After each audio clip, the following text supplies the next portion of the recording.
এখন আমি ছাত্র নেতাদের মতো যদি সস্তা কথা বলি তাহলে আমার অনেক পজিটিভ কমেন্ট শুনবো, অনেকে বাহবা দিবে, কিন্তু আমি বাস্তবতার নিরিখে আমি যেটা বুঝেছি দেখেছি আমার এইটুকু বয়সে বাংলাদেশের রাজনীতিতে ক্যান্টনমেন্টের মুক্তিযুদ্ধের পর থেকেই বিশেষ করে সেটা সামরিক সরকার কিংবা রাজনৈতিক প্রত্যেকটি সরকারে তাদের একটা প্রভাব ছিল এবং এই সরকার গঠনের ক্ষেত্রেও তাদের প্রভাব আহ, রয়েছে, এটা বাস্তব, এটা অস্বীকার করা ওয়ে নাই। তো কাজেই সেখানে সরকার আপনার পরিচালনার ক্ষেত্রে ক্যান্টনমেন্টের আপনার পরামর্শ মতামত থাকতে পারে, এটা ন্যাচারাল।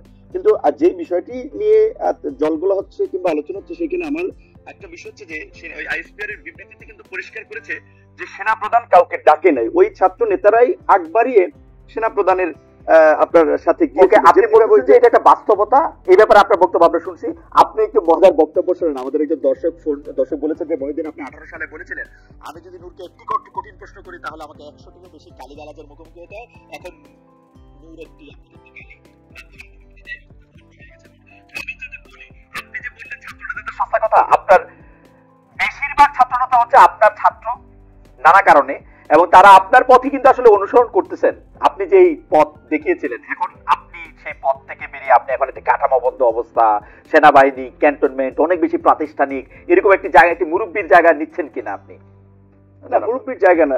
বাস্তব কথা হচ্ছে শুনেন, আমি চাইলে এই সরকার যদি সেনাবাহিনীর সহায়তা ছাড়া রাষ্ট্র পরিচালনা কিংবা সামনে একটা অবাধ সুষ্ঠু নিরপেক্ষ নির্বাচন এটা সম্ভব নয়। কাজেই শুধু শুধু প্রতিপক্ষ করে তো লাভ নাই। সেনাবাহিনী, পুলিশ বলেন, অন্যান্য প্রতিষ্ঠানগুলো বলেন, তাদের সাথে নিয়ে আলাপ আলোচনা এবং সবাই মিলিয়ে একটা অবাধ সুষ্ঠু নিরপেক্ষ নির্বাচন, এই সংকট এবং সামনের ভবিষ্যৎ এটা নির্ধারণ করতে হবে। সেখানে ছাত্র, এই দু চারজন ছাত্র যেভাবে সামরিক বাহিনীকে একটা প্রতিপক্ষ বানিয়ে দিয়েছিল এবং আরো দু চারজন ইউটিউবাররা বাইতুল মোকাররম থেকে ক্যান্টনমেন্ট অভিমুখে যাত্রা করার জন্য একটা উস্কানি দিয়েছিল, এটা যদি হইতো বাংলাদেশে তো আরেকটা অন্যরকম পরিস্থিতি তৈরি হতো। সাকিব ভাই যেটা বলেছে, সেনাবাহিনী যদি এই আন্দোলনে শেষের দিকে সমর্থন না দিত তাহলে গৃহযুদ্ধ হতো। আপনি বন্দুকের সামনে যদি সামরিক বাহিনীও যদি বলতো যে আগামী কালকে থেকে তারাও অস্ত্র, আপনার তাদের সর্বাত্মক প্রস্তুতি নেমে যেত, কি পরিস্থিতি হতো চিন্তা করতে পারতেন?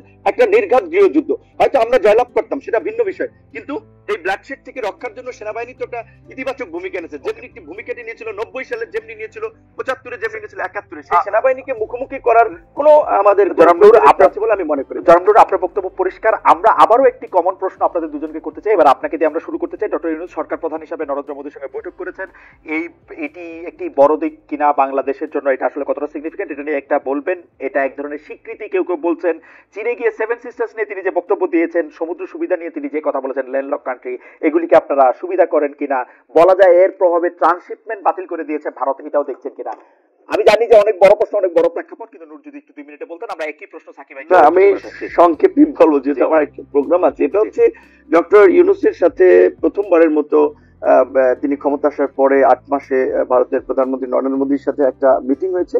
এটা ইতিবাচক, কিন্তু এটা খুব বড় আহামরি কোনো আপনার অর্জন হয়ে গেছে সেটা আমি মনে করি না। আর এখানে স্বাভাবিকভাবেই একটা প্রতিবেশী দেশের সাথে তো সম্পর্কে রেখে চলাটা কারোর জন্যই মঙ্গলজনক হয়, যদিও ভারত নিজের কারণেই বাংলাদেশ, আজকে বাংলাদেশের জনগণ তাদের সাথে একটা বৈরী পরিবেশ তৈরি হয়েছে। এখান থেকে উত্তরণে ভারতকে আমি মনে করি বেশি আন্তরিক হওয়া দরকার ছিল। সেখানে এই মিটিং এর কিংবা ইউনূস স্যার যে চীনে গিয়ে যে বক্তব্য দিয়েছেন, সেটা আমি মনে করি উনি বাংলাদেশের পক্ষ থেকে একটা শক্তিশালী অবস্থান ব্যক্ত করেছেন যে ইট মারলে পাটকেলটি খেতে হবে। সেই ক্ষেত্রে ভারতের এই ট্রান্সশিপমেন্ট বাতিল, এটা আলাপ আলোচনার মধ্যে দিয়ে তাদের সাথেও আমাদের অনেক ইস্যু আছে, তারাও এখান থেকে অনেক বেনিফিট নিচ্ছে।